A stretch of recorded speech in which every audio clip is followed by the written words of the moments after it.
Sarah Smile is a first-time caller out of North Carolina. Sarah, welcome to the show. You're on the air.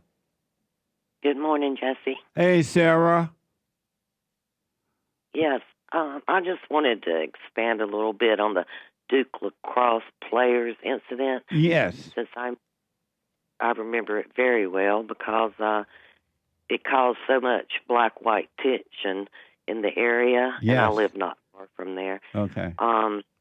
Jesse Jackson came to town, got in the middle of it, even offered to pay the tuition of the accuser. I remember protesters were outside the university raising so much cane that the coach of those players was forced to resign from his job. I remember that. It was terrible. You're right. I remember that. It went on, and it kind of, it was really about the DA was running for a re-election, and he wanted to get the black votes. That's what it was all about. So he was going to push that. I don't even believe he believed her, but that's what that was about. What a So mess. I wanted to say that. Sarah, what's wrong with the whites that they so afraid of the blacks? I don't know. I guess we're scared. Of what? Scared. Of what? Well, we've seen some things around here. We don't want to get hurt physically. Oh, okay. So that's one thing. So we kind of try to just stay quiet, mind our business. Because they're afraid of the violence of the blacks, right? Exactly. That's what it is. You make a good point because I remember when this woman, Caitlin Clark, when I saw her on the scene the first time, the black girls were getting so angry at her, they were throwing the basketball at her. They were trying to, when she would go up for, what do you call that thing when you go up there? A layup. A layup, yeah. They would try to hit her, hurt her. They were really going after her in a violent way. Why do you think not all, but most blacks are so violent? I don't know. I don't get it. I remember in high school, and I'm older. I'm in my 60s. But I would skip gym because the tall black girls would take the volleyball and just hum it right at my head, or any white girl just purposely trying to hit us in the head. And so I'm not going to class anymore. I started skipping gym class. Yeah. And I got in trouble for that. And the gym teacher found me one day and said, "Why are you skipping class?"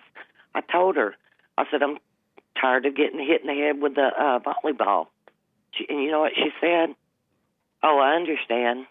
And nothing was done.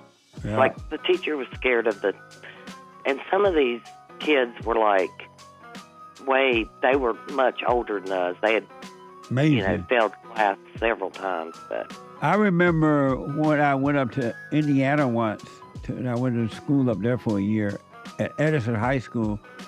That's my first time ever seeing how violent the blacks were. It was so bad that I went back to Alabama. I'm like, hold on, Sarah, hold on. Let me take a quick break. Can you hold? Go ahead. Hold on. Hey, check it out. Let me go quickly back to Sarah, a first-time caller out of North Carolina, talking about the violence of the blacks, not all but most. Sarah. Hey, Sarah? Yes. Okay. So you talked about how the black girls used to hit you with the basketball when you in high school. You had to miss that class. Yeah, and I forgot to tell you, but see, that was in the early 70s. They forced us to go into the black neighborhood, black school.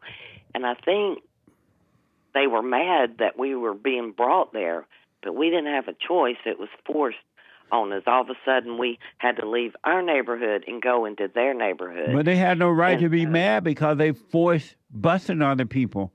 They wanted to go into the white school. They wanted to make the whites go into their school. Why would they be mad at you about that? That's not your problem. They didn't want us there. That's all I know. So me and my friends, we skipped class every single day in that gym class so that we wouldn't get knocked in the head with the ball. And the teachers were afraid of them because the teachers, when we told them, they said, "Oh, but nothing was done. So we just would skip the whole year of gym class. Wow. Nothing was done. I remember when I grew up down in Alabama, but I went to Indiana to see my parents sometimes, and I went to school there for a little bit.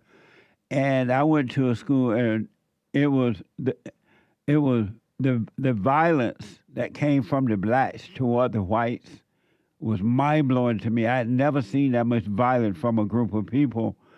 And I too was afraid of the blacks. So I went back to Alabama because I could not handle or didn't want to deal. They were fighting on the bus, the school bus. Right. They were fighting in the classroom. They were fighting everywhere. And a lot of white people packed up their bags and they left Gary, Indiana, and went somewhere else, that area there. And it's horrible that America has allowed the blacks to be so violent because it's only gotten worse. It has not gotten better. You would think it would, by now it would be better, but you're right, it's not better. It can't get better we because couldn't move, Jesse. What? I came from a pretty poor family. There's 12 kids. We didn't have the luxury of just packing up, moving anywhere. We were stuck. But anyway, so there's no, the white privilege thing. As far as Caitlin Clark, maybe she has it, but I sure doesn't didn't. have it. She's lying. She's trying to appease the blacks too. We never had a white privilege. We were poor white kids. There's no such thing as white privilege. I don't think so. It's just made up, Sarah. I remember I had a white friend in high school up there in Gary because I was afraid of the blacks. I had one or two black friends that lived in the neighborhood, but I was afraid of the black. But so I had white friends, and I had a really good white friend. And when the first black mayor happened in Indiana while I was there, and the very next day, all hell broke out. The blacks started attacking the white. My friend family packed up and they moved, looked like overnight. I never seen them again. For night. We didn't even get a chance to say goodbye. They were gone. They were out of there. I wish we could have got the blank out of there too, but it didn't happen. What do you think about Caitlin Clark caving into this phony idea of white privilege in order to appease the blacks? Well, she kind of makes me sick because she's out there publicly, has a platform, and for her to do that, it kind of makes me sick because I don't know why. I mean, I heard her say something about the white privilege. I don't know where that comes from. It's made up by the blacks and liberal whites. I wish I had some white privilege. What a mess. I wish I had a card I could pull out and go, excuse me, here's my card. But that's not going to happen. Go ahead. I also wanted to say something before I forget about Brandy.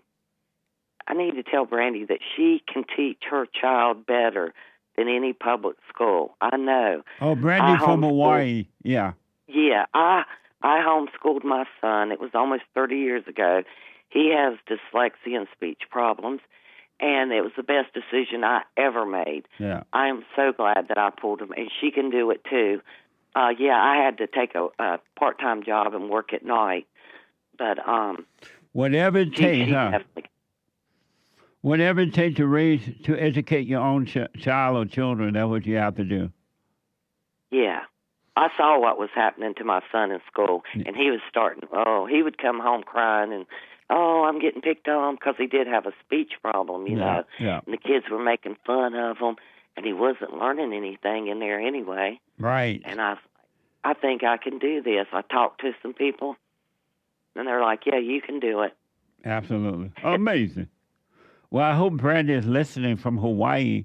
Let me ask, so this apology that this female made out of Duke Lacrosse female accuser, should the people accept it or not? Should the Duke Lacrosse people accept it? It's a little too late. Do you think she'd mean it? Too late for that. You think she's really sorry? All the hell she caused, back in the day. Yeah. I mean, if she sincerely and means it, I guess. Good for her. But what all she calls back then, I haven't forgot it. A lot of people haven't forgot what she calls. It was unbelievable. I have never. Also, when Jesse Jackson offered to send her to college, he was going to pay for it. Yeah, that never. She never went to college. She went to jail. For allegedly killing her boyfriend. You know what? Most people knew she was lying right when she came out with that story. The people knew it. They knew that was a lie. Yeah. Everybody's like, no way that happened. Yeah. But this DA, he was so crooked and wanted that position so bad he was going to go with it. And that's what he did. And by the way, he ended up being disbarred. He went to jail for a minute. And I read that. CBS reported that he was disbarred. He hid the evidence. He knew that the girl was lying, but he hid the evidence because he tried to make a name for himself. But he was disbarred. What a mess! What a mess, Jesse. What a mess. What a mess! I don't want to keep you on here. First time caller, so I was trying to get it all out, Well, I'm glad I don't talk to you again. But I need you one day to give me advice for how do you, let's see, how do I put it? What do you do about an old man that has his mama's spirit? Number one, don't judge him. And I try not to, but I am. And then number two, work on yourself. You work on dropping your anger, staying present with God instead of lost in your imagination.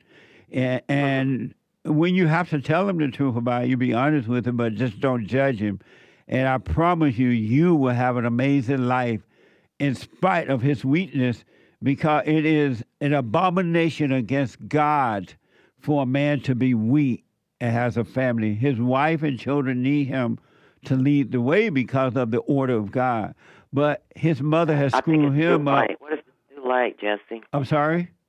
What if it's too late for him to, lead the way and all that? Oh, is he dead? No. No, not yet. Well, if he's not dead, it's not too late as long as you're alive. Okay. Are you working on you? Yes, sir. Have you forgiven your mother? Thanks to you, I am. You forgiven your mother? Yeah, they did. They did. But yeah, just realize your mother, couldn't help herself, and you continue to work on you.